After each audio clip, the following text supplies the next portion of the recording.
Sako na, sako na. Sako? Oh, kay ikaw good. Si sako ni. Ayan ni Juju.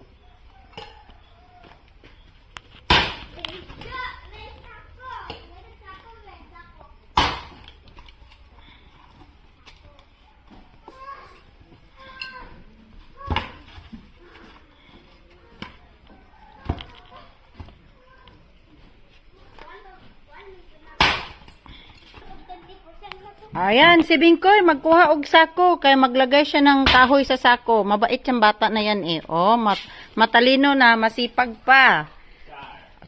Yes. Oh, ibutang ng kahoy na binugha ni kuya nimo, ani daddy nimo ha, Wilmar, anang sa ako ha. Okay, so ng kahoy.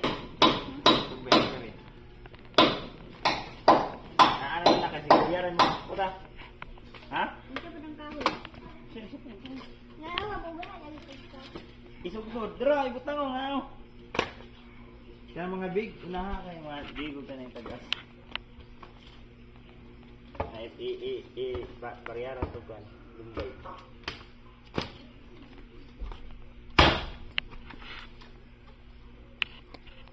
Butang ko aron hakoton dito ibutang sa kusina ni Lola Jojo aron na masugnod dito ha. Nga naman kang mutabang ka. Oh, ingon man ka mo help ka ni Daddy Wilmar. So mao na imong buhaton, nagumana na imo na siyang pasanon ibutang nito sa kusina ni Lola Jojo, okay? Okay, so bye. Oh, peace nga, dali.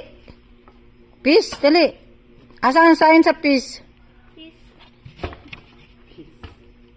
Okay, so bye.